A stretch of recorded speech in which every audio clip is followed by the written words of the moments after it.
जरूरी सूचना है आप सभी स्टूडेंट्स के लिए। स्टडी फॉर सिविल सर्विसेज का Android app Google play store में आ चुका है, उसको प्लीज तुरंत इंस्टॉल कर लीजिए।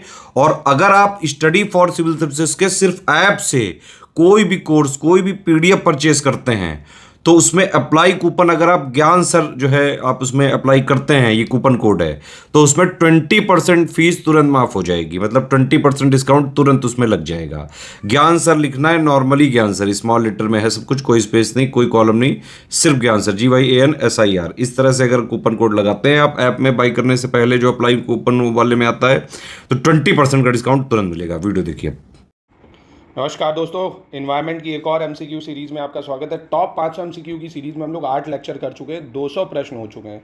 अब आप ये देखिए आपके 200 प्रश्नों में से कितने तैयार हो चुके हैं वो कैसे पता चलेगा। हमारा पेड क्विज लगाइए, ठीक है, क्विज को सॉल्व करिए, देखिए आपकी तैयारी कैसी चल रही है। इन्वायरमेंट में कुछ नहीं करना है, जो ये क्वेश्चन करा रहा हूँ इसको करिए, प्लस PYQ इन्वायरमेंट की कर लीजिए, मोर देन इनफ रहेगा। 8 से 10 सवाल यहाँ से आपको मिल जाएंगे, प्लस करंट अफेयर्स में जो भी इन्वायरमेंट में चीज़ें रहेंगी वो आप स्टडी फॉर सिविल सर्विसेज से करंट अफेयर्स में कवर कर ले जाएंगे। सब कुछ आपको हो जाएगा, इतना ही करना है, इन्वायरमेंट आपका कवर हो जाएगा, ठीक है। और हमारे पेड क्विज लगाइए, आराम से हो जाएगा। देखिए 5 महीना बचा है, अभी भी आप अगर अभी भी क्या एकदम शुरुआत से 6 से 8 घंटे अगर आप पढ़ते हैं एकदम स्टडी फॉर सिविल सर्विसेज के साथ जुड़ने का कारण क्या है। देखिए आपको डेली वीडियो क्लासेस मिलेगी, जो पढ़ना है उसका स्टडी मटेरियल PDF दिया जाएगा, कंप्लीट नोट्स जिसको बोलते हैं। पूरी जब आपकी पूरी तैयारी हो जाएगी कि हाँ हाँ ये टॉपिक आपने पढ़ लिया, फिर उसको आपको GS फुल लेंथ टेस्ट दे देंगे, सेक्शन वाइज टेस्ट दे देंगे कि इस सेक्शन को पढ़िए, हिंदी लगाइए, हिस्ट्री पढ़िए, ज्योग्राफी का टेस्ट लगाइए। फिर आपको डेली शाम को पेड क्विज में प्रैक्टिस कराई जाएगी, 100 क्वेश्चन की, अपना पेड क्विज लगेगा। और मात्र ये सब आपको 4 से 5 हज़ार के अंदर ही मिल जाएगा दोस्तों, ठीक है। एक बार आप इन नंबरों पर कॉन्टैक्ट करके पूछ सकते हैं। इतना ज़्यादा इंटीग्रेटेड वे में तैयारी इतने कम दामों में कोई नहीं कराएगा जितना स्टडी फॉर सिविल सर्विसेज आपको कम दामों में देता है, ठीक है। चलिए तो आज का लेक्चर शुरू होगा दोस्तों। एक क्वेश्चन है, भारत में मैनग्रूव कवर कितने वर्ग किलोमीटर है। The mangrove cover in India is how many square kilometre. 4987, 4990, 4992 या 4989। तो देखिए भारत में जो मैनग्रूव कवर है, जैसे सुंदरवन है, जहाँ जहाँ डेल्टा बनता है कोस्ट में, गुजरात वगैरह में, इन सबको अगर देखा जाए तो भारत का टोटल मैनग्रूव कवर निकल के आता है 4992 स्क्वायर किलोमीटर, ठीक है। ज़्यादा मगजमारी नहीं करनी, डायरेक्ट फैक्ट आपको ये याद रखना है, 4992 स्क्वायर किलोमीटर, ठीक है। लेटेस्ट डाटा के अकॉर्डिंग है ये।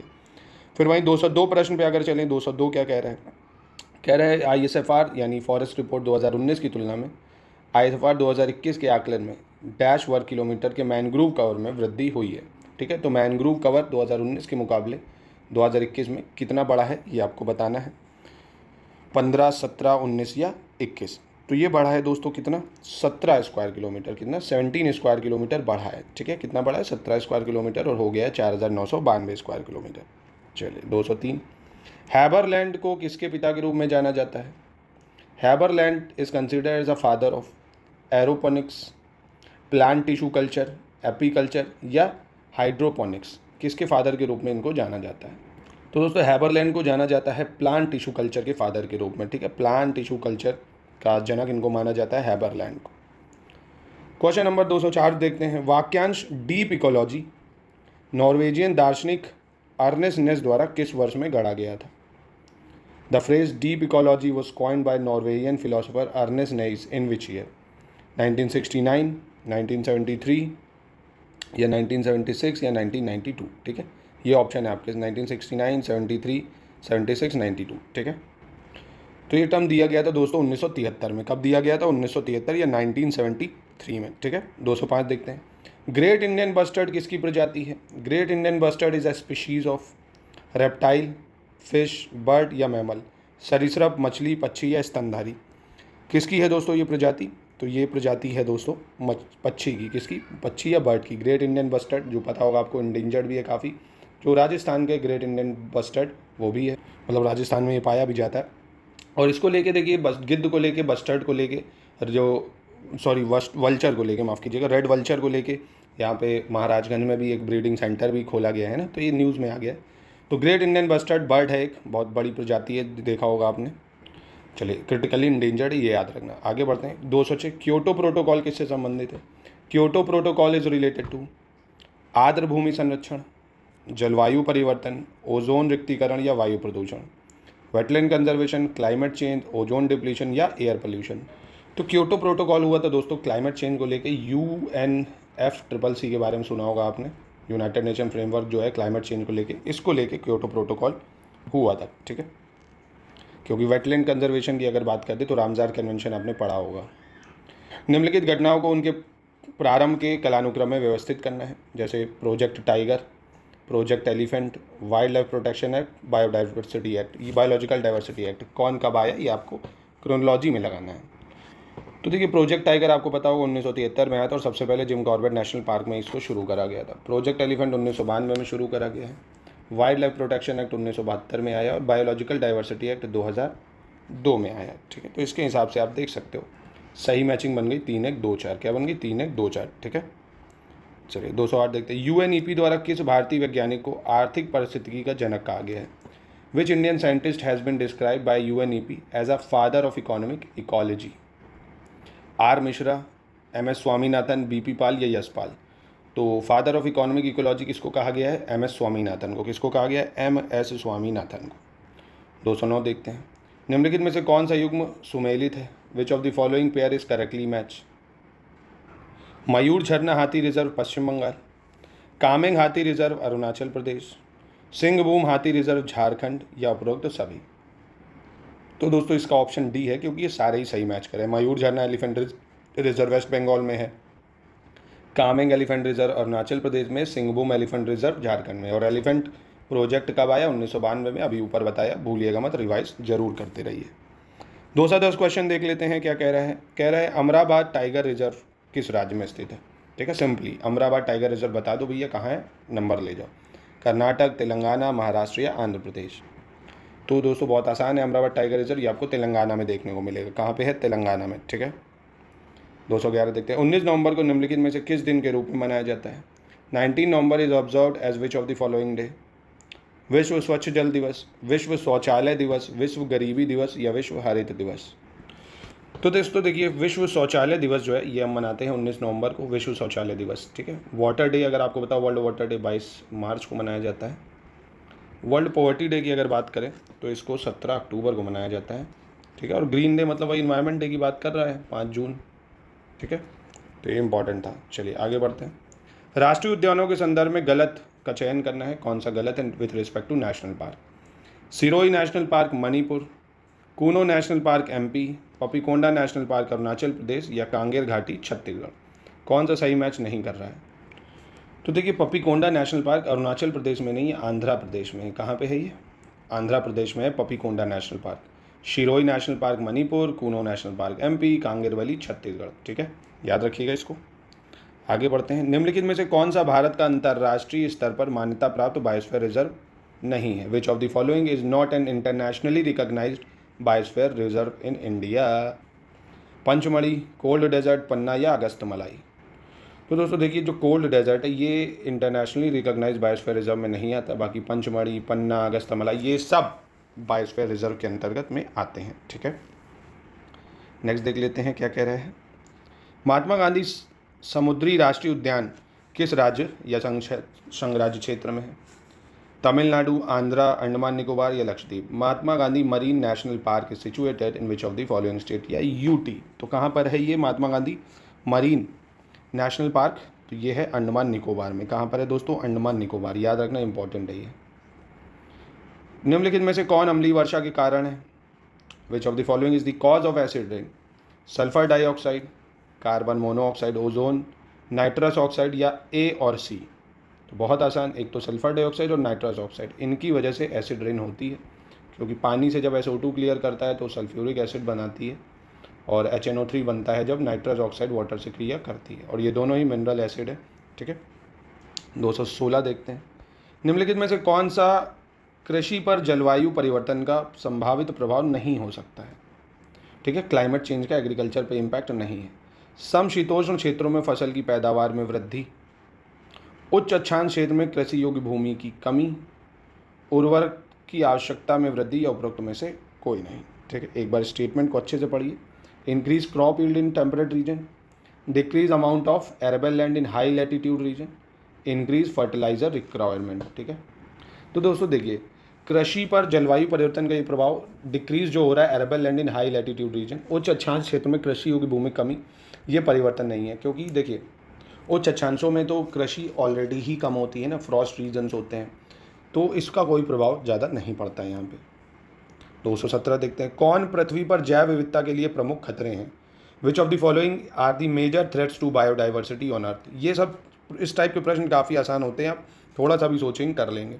अंतर्राष्ट्रीय व्यापार और परिवहन, सागरीय कृषि, मिट्टी और आर्द्र भूमि का सूखना, ठीक है। International trade and transport, mariculture, mariculture मतलब सागरीय कृषि, desiccation of soil and wetlands, ठीक है। क्या होगा इसमें? तो ये सारे ही दोस्तों बायोडाइवर्सिटी को थ्रेट करने के कारण है, क्योंकि जितना ज़्यादा मैरीकल्चर आप करेंगे तो समुद्री जीवों, समुद्र का पैटर्न जो है इकोसिस्टम डिस्टर्ब होगा। इंटरनेशनल ट्रेड वगैरह करेंगे तो भी इंडेंजर्ड स्पीशीज़ थ्रेटन होती हैं, ठीक है। तो सारे ही सही है। अगला है कह रहा 2 ppm से अधिक फ्लोराइड सांद्रता किसका कारण बनता है? Fluoride concentration about 2 ppm causes दांतों पर भूरा धब्बा होना, हीमोफीलिया, फेफड़ों का नुकसान, या उपरोक्त में से कोई नहीं। तो फ्लोराइड कंसंट्रेशन 2 ppm से अगर ज़्यादा हो जाता है तो दांतों पर भूरे धब्बे पड़ने लगते हैं, ब्राउन मॉटलिंग ऑफ टीथ, ठीक है, दांतों पर भूरे धब्बे पड़ते हैं। 219 देखते हैं, निम्नलिखित में से कौन प्रवाल भित्तियों के विकास के लिए आवश्यक शर्त नहीं है? Which of the following is not a necessary condition for the growth of coral reefs, ठीक है, उनकी ग्रोथ के लिए कौन जरूरी नहीं है? ध्यान से पढ़िएगा, अच्छा सवाल है। 21 डिग्री सेल्सियस के तापमान के साथ उष्ण कटिबंधीय समुद्री जल, स्वच्छ और तलछट मुक्त पानी, 10% की समुद्री लवणता या सूरज की रोशनी, ठीक है। यानी जो ट्रॉपिकल सी वाटर है उसका टेम्परेचर 20 डिग्री हो, क्लीन वाटर और सेडिमेंट फ्री हो, और सैलिनिटी 10% और फोटिक कंडीशन होनी चाहिए। तो यहाँ पे सी गलत हो जाता है, क्योंकि सैलिनिटी जो है वो 32 से 42% तक होनी चाहिए सी की सैलिनिटी, तब ये ग्रो करते हैं दोस्तों, ठीक है। ठीक है, तो कई जगह आपको 20 से 40, 20 से 35 भी देखने को मिलेगा, तो आप ये याद रखो 20 से 40 के बीच में है तो ठीक है। बाकी देखो तापमान अगर 21 से ज़्यादा होता है तो भी ये मरने लगते हैं, और ट्रॉपिकल में ही पाए जाएंगे जितना भी, मतलब ट्रॉपिक ऑफ कैंसर और कैप्रिकॉर्न के बीच में, क्योंकि सनलाइट का यहाँ पे ठीक ठाक रोल रहता है। पानी साफ़ होना चाहिए, क्योंकि जैसे ही इसमें सेडिमेंट्स आते हैं तो कोरल्स जो होते हैं उसमें छिद्र होते हैं और उसमें मिट्टी भरने लगती है, जिससे वो सांस नहीं ले पाते हैं, तो उनकी डेथ होने लगती है, मरने लगते हैं, सफ़ेद होने लगते हैं। स्केलेटन जो होता है उनका कार्बन, जो कैल्शियम कार्बोनेट होता है उससे बना होता है, ठीक है।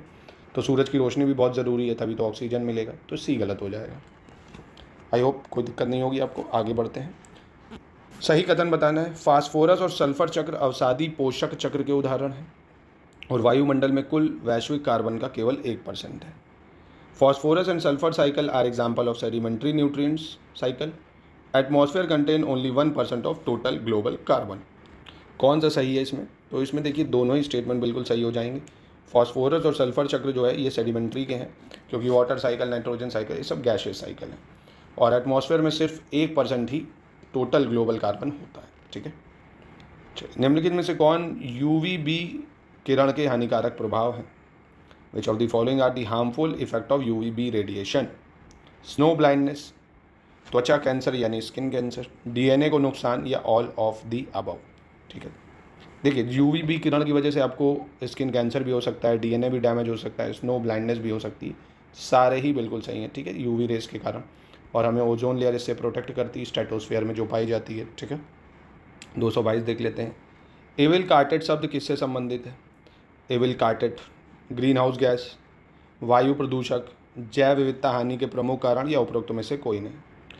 देखिए एविल कार्टेट का मतलब होता है जो मेन कॉज होता है बायोडाइवर्सिटी लॉस का, उसको एविल कार्टेट बोला जाता है ना। एविल कार्टेट एक कॉन्सेप्ट है जो डिस्क्राइब करता है कि क्या क्या कॉजेज़ रहे हैं किसी स्पीशीज़ के हटने के। जैसे देखो लॉस ऑफ हैबिटाट हो गया, किसी एक्सटेंशन हो गई स्पीशीज़ की, है ना, और क्यों हो गई, एंडेमिक स्पीशीज़ वहाँ ला दी, तो ये सब कारण होते हैं। तो एविल कार्टेट का मतलब बस आसान भाषा में समझ लो कि ये कारण बताता है किसी भी बायोडाइवर्सिटी लॉस का क्या है, ठीक है। चलिए नेक्स्ट, भारत में पाए जाने वाले आमों की विभिन्न किस्मों, नहीं माफ़ कीजिएगा, भारत में पाए जाने वाले आमों की विभिन्न किस्में किसका उदाहरण है, ठीक है। इंग्लिश में देखते हैं, different varieties of mango which are found in India is an example of, मतलब नहीं हर तरह के आम है, चौसा है, दशहरी है, तो ये दुनिया भर के जो आम पाए जाते हैं किस लिए हैं? आनुवंशिक विविधता के कारण, प्रजाति विविधता के कारण, पारिस्थितिकी तंत्र विविधता के कारण, या उपरोक्त में से कोई नहीं। तो ये दोस्तों किस लिए है? जेनेटिक डाइवर्सिटी के कारण है। अब किसी मैंगो की जो जेनेटिक है वो चौसा की है, किसी की दशहरी है, किसी की पता नहीं कौन से अल्फांसो है टाइप के, जितने भी आम हैं ये सब जेनेटिक डाइवर्सिटी के कारण होते हैं, ठीक है। इन सब के बीज अलग है, इन सब की जेनेटिक्स अलग है, टेस्ट अलग है, जॉनर अलग है। चलिए नेक्स्ट देखते हैं 224। निम्नलिखित में से कौन अपने शरीर के आंतरिक तापमान को एक सीमा के भीतर बनाए रखने में सक्षम है, भले उनके परिवेश का तापमान अलग हो, ठीक है। इंग्लिश में पढ़ देता हूँ। Which of the following are capable of maintaining their internal body temperature within a range even when the temperature of their surrounding become different?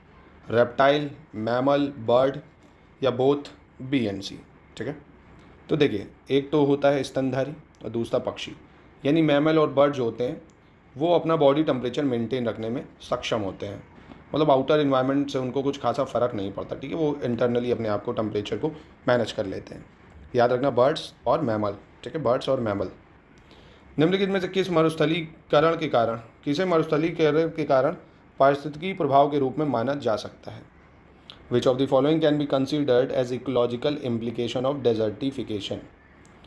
जल द्वारा अत्यधिक मृदा अपरदन यानी excessive soil erosion by water, नदियों की जल वहन क्षमता में कमी, जल स्तर का कम होना, या सारे, मतलब decreasing water carrying capacity, lowering of water table, ठीक है। फिर से स्टेटमेंट पढ़ लीजिए। मरुस्थलीकरण यानी डेजर्टिफिकेशन के कारण इनमें से क्या क्या हो सकता है ये बताना है आपको। तो बहुत ज़्यादा आसान है, ये सारी चीज़ें हो सकती हैं। पानी की जो लोअर हो जाएगा भाई, अगर पेड़ ही नहीं रहेंगे आपका यहाँ डेजर्ट हो जाएगा तो वाटर टेबल नीचे जाएगी। वाटर कैरिंग कैपेसिटी भी रिवर की कम होती जाएगी क्योंकि सूखने लगेगा सब कुछ।